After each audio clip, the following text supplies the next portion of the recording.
નમસ્કાર મિત્રો, આજના મુખ્ય સમાચાર પર નજર કરીએ તો ચાંદીના ભાવમાં તોતિંગ ઘટાડો તો 2000 રૂપિયા ખેડૂતોના ખાતામાં તો મહિલાઓને મળશે 2 લાખ રૂપિયા તો આવતીકાલથી લાગુ થશે 5 મોટા નિયમો અને ફેરફાર તો કૃષિ બજેટમાં ખેડૂતો માટે શું જાહેરાત તો ખાદ્ય તેલના ભાવમાં સતત વધારો તો અંબાલાલ પટેલની ઘાતક આગાહી અને મિત્રો જાણીશું આજના 15 મોટા સમાચાર એ પહેલા ગુજરાતના જે પણ મિત્રો આપણી યુટ્યુબ ચેનલમાં નવા છે તેમને વિનંતી કરીશ કે આપણી આ ચેનલને સબસ્ક્રાઇબ કરી લે જેથી કરીને મિત્રો દિવસભરના કામના અને લોકોપયોગી સમાચાર તમને આપણી આ ચેનલના માધ્યમથી સૌથી પહેલા મળી જાય। તો મિત્રો વાત કરીએ આજના સૌથી પહેલા સમાચારને લઈને તો ચાંદી ધડામ સીધું 85,000નું ગાબડું। મિત્રો સોના અને ચાંદીના ભાવમાં શુક્રવારે ઐતિહાસિક ઘટાડો નોંધાયો છે। MCX પર 1 કિલો ચાંદીનો ભાવ 85,000 રૂપિયા ઘટીને 3,35,001 રૂપિયા પર પહોંચ્યો છે, જે મિત્રો અગાઉ 4,20,048 રૂપિયાના રેકોર્ડ સ્તરે હતો। મિત્રો તેવી જ રીતે સોનાના ભાવમાં 24 કલાકની અંદર 25,500 રૂપિયાનો ઘટાડો થયો હતો અને 1,67,406 રૂપિયા પર આવી ગયું છે। મિત્રો ગુરુવારે સોનું 1,93,096 રૂપિયાની સર્વોચ્ચ સપાટીએ હતું ને મિત્રો રોકાણકારો માટે આ ખરીદીની મોટી તક માનવામાં આવી રહી છે। ત્યાર પછી મિત્રો મહત્વના સમાચાર વિશે આગળ વાત કરી તો ખેડૂતો માટે અગત્યના સમાચાર। મિત્રો અહેવાલ મુજબ પ્રધાનમંત્રી કિસાન સન્માન નિધિ યોજનાનો 22મો હપ્તો ફેબ્રુઆરી 2026ની આસપાસ જમા થવાની શક્યતા છે। સરકાર વર્ષમાં 3 વખત 2,000 રૂપિયા સીધા ખેડૂતોના ખાતામાં જમા કરે છે। જોકે ખેડૂતોએ KYC અને જમીનનું વેરિફિકેશન નથી કરાવ્યું તેમના પૈસા અટકી શકે છે। મિત્રો લાભાર્થીઓ pmkisan.gov.in પર પોર્ટલ પર નો યોર સ્ટેટસ વિકલ્પ દ્વારા તેમનું પેમેન્ટ સ્ટેટસ અને યાદીમાં નામ ચેક કરી શકશે। ત્યાર પછી મિત્રો મહત્વના સમાચાર વિશે આગળ વાત કરીએ તો મહિલાઓને મળશે 2 લાખ રૂપિયા। મિત્રો બિહારમાં મુખ્યમંત્રી રોજગાર યોજના હેઠળ નીતિશ કુમાર સરકારે મહિલાઓને વ્યવસાય શરૂ કરવા માટે 2 લાખ આપવાની પ્રક્રિયા શરૂ કરી છે। પ્રથમ તબક્કામાં 1.56 લાખ મહિલાઓને 10,000 દરેકને આપવામાં આવ્યા હતા અને હવે મહિલાઓ દ્વારા શરૂ કરાયેલા વ્યવસાયનું મૂલ્યાંકન કરવામાં આવનાર છે અને તેમને તેમની જરૂરિયાતોના આધારે 2 લાખ સુધીની સહાય પૂરી પાડવામાં આવશે। મુખ્યમંત્રી નીતિશ કુમારે એક્સ પર આ માહિતી આપી છે। શું મિત્રો ગુજરાતમાં ભૂપેન્દ્રભાઈ પટેલ દ્વારા પણ મહિલાઓને 2 લાખ રૂપિયાની વ્યવસાયિક લોન આપવી જોઈએ કે નહીં? અમને કોમેન્ટ બોક્સમાં લખીને જણાવી દેજો। ત્યાર પછી મિત્રો મહત્વના સમાચાર વિશે આગળ વાત કરીએ તો આ વખતે કૃષિ બજેટમાં ખેડૂતોને શું મળશે?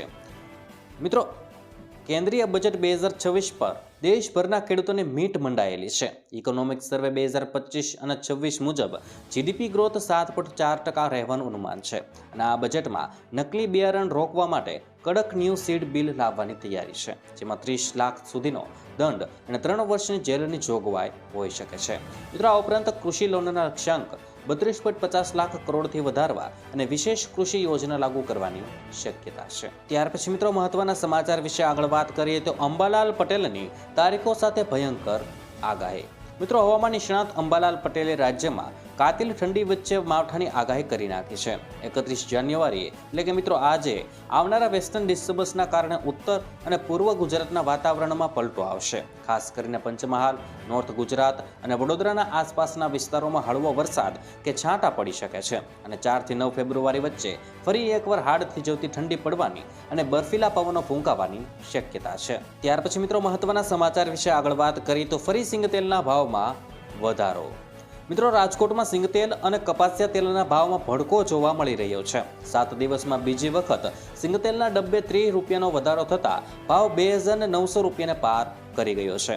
મિત્રો છેલ્લા 30 દિવસની અંદર સિંગતેલમાં ભાવમાં કુલ 200 રૂપિયાનો વધારો નોંધાયો છે અને મગફળીની વિક્રમી પાક છતાં ભાવ સતત વધી રહ્યા છે, જ્યારે કપાસિયા તેલનો ભાવ 15 રૂપિયા વધીને 2,385 રૂપિયા પર પહોંચ્યો છે। મિત્રો માંગ વગર પણ ભાવમાં થઈ રહેલી આ તેજીથી ગ્રાહકોના બજેટ ખોરવાઈ ગયા છે। ત્યાર પછી મિત્રો મહત્વના સમાચાર વિશે આગળ વાત કરીએ તો આધાર કાર્ડમાં બધું થઈ જશે ઘર બેઠા। મિત્રો યુડીઆઈ નવી આધાર એપ લોન્ચ કરી છે, જેમાં પરિવારના સભ્યોના આધાર મેનેજ કરવા સહિત 50થી વધુ ફીચર્સ છે। આ એપમાં યુઝર્સ પોતાની અંગત વિગતો જેવી કે ફોટો અને મોબાઈલ નંબર છુપાવી શકશે અને ફિઝિકલ કાર્ડ વગર મોબાઈલ એપને જ ઓળખના પુરાવા તરીકે વાપરી શકાશે। વધુમાં QR કોડ સ્કેનિંગ અને ઘર બેઠે એડ્રેસ કે મોબાઈલ નંબર અપડેટ કરવાની સુવિધાથી સરકારી કચેરીઓના ધક્કામાંથી મુક્તિ મળવાની છે। ત્યાર પછી મિત્રો આગળ વાત કરીએ તો 1 ફેબ્રુઆરીથી બદલાશે 5 મોટા નિયમો। મિત્રો 1 ફેબ્રુઆરી 2026 થી દેશમાં ઘણા મોટા નિયમો બદલાવા જઈ રહ્યા છે, જેની સીધી અસર સામાન્ય માણસના ખિસ્સા પર પડવાની છે. એલપીજી સિલિન્ડર, સીએનજી અને પીએનજીના ભાવમાં સુધારો શક્ય છે અને જે રસોડા અને મુસાફરીના ખર્ચને અસર કરશે. આ ઉપરાંત તમાકુ ઉત્પાદનનો અને સિગારેટ પર નવો ટેક્સ લાગુ થવાથી ભાવ વધી શકે છે. મિત્રો, ફાસ્ટેગ યુઝર્સ માટે પણ નવા નિયમો લાગુ થવાના છે અને ફેબ્રુઆરીમાં ઘણા દિવસો બેંકો બંધ પણ રહેવાની શક્યતા છે. મિત્રો, આગળ વિડીયોના અંતે અમે 1 ફેબ્રુઆરીથી થતા બદલાવ વિશે વિસ્તૃત રીતે માહિતી આપેલી છે, તો વિડીયોને છેલ્લે સુધી નિહાળજો. ત્યાર પછી મિત્રો આગળ વાત કરી તો સોના ચાંદીના ભાવ અને હોલ માર્કિંગ. મિત્રો, બજેટના દિવસે સોના ચાંદીના ભાવમાં જે ઉથલપાથલ થાય છે તેની સીધી અસર જ્વેલરી માર્કેટ પર પડે છે. ઉપરાંત 1 ફેબ્રુઆરીથી હોલ માર્કિંગના ત્રીજા તબક્કાના અમલીકરણના નિયમો વધુ કડક બની શકે છે, જે નાના જ્વેલર્સ અને ગ્રાહકો બંનેને અસર કરવાના છે. જ્યારે મિત્રો આજે તમારે શું કરવાનું છે તેના વિશે વાત કરી દો તો તમારે 1 ફેબ્રુઆરી પહેલા આ 4 કામ છે એ કરી નાખવાના છે. જેમાં મિત્રો કેવાયસીનું અપડેટ, જો મિત્રો તમારા બેંક ખાતા અને ફાસ્ટેગનું કેવાયસી બાકી છે તો વહેલી તકે કરાવી લેજો. જ્યારે મિત્રો ડીમેટ નોમિનેશનની વાત કરીએ તો તમારા શેર બજારના ખાતામાં વારસદારનું નામ ઉમેરવું પડશે. જ્યારે મિત્રો 3ની વાત કરીએ તો બિલ પેમેન્ટ્સ.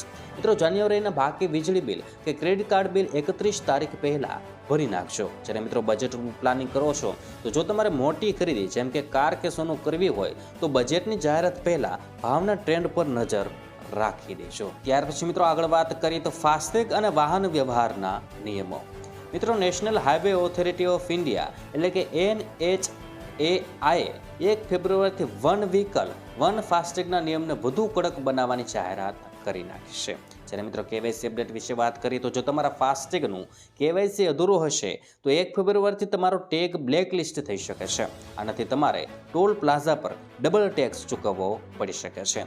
મિત્રો, અત્યારે જ તમારા બેંક પોર્ટલ પર જઈને કેવાયસી સ્ટેટસ ચેક કરી લેજો. ત્યાર પછી મિત્રો આગળ વાત કરીએ તો એલપીજી સિલિન્ડરના ભાવમાં ફેરફાર. મિત્રો, દર મહિનાની 1લી તારીખે ઓઇલ માર્કેટિંગ કંપનીઓ એટલે કે OMCS રાંધણ ગેસના ભાવની સમીક્ષા કરતી હોય છે. કોમર્શિયલ અને ઘરેલું ગેસ સિલિન્ડરમાં મિત્રો વાત કરીએ તો 1 ફેબ્રુઆરીથી 14 કિલો ઘરેલું ગેસ સિલિન્ડર અને 19 કિલોના કોમર્શિયલ સિલિન્ડરના ભાવમાં વધારો કે ઘટાડો થઈ શકે છે. મિત્રો, 2026માં વધતી જતી મોંઘવારીને જોતા આ વખતે ભાવમાં ફેરફારની પૂરી શક્યતા છે. ત્યાર પછીના નિયમ વિશે મિત્રો આગળ વાત કરીએ તો ક્રેડિટ કાર્ડ અને બેન્કિંગ ટ્રાન્ઝેક્શન ચાર્જીસ.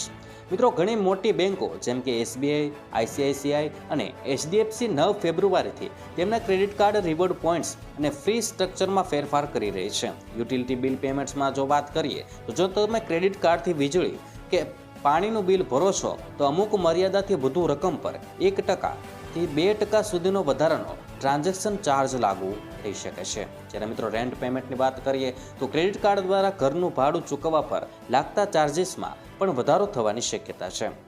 આથી મિત્રો 29 અને 30 જાન્યુઆરી સુધીમાં તમારું બિલ જો થઈ ગયું છે ક્લિયર તો તમને કોઈ વાંધો નહીં પડે. જોકે મિત્રો 1 ફેબ્રુઆરીથી તમને તમારા ખિસ્સા પર ભાર વધી શકે છે.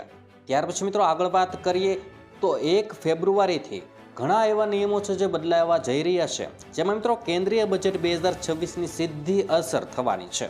મિત્રો 1 ફેબ્રુઆરીના રોજ નાણામંત્રી સંસદમાં કેન્દ્રીય બજેટ 2026 રજૂ કરશે. બજેટની જાહેરાતો સાથે જ ઘણી વસ્તુઓના ભાવમાં તાત્કાલિક અસરથી ફેરફાર થઈ શકે છે.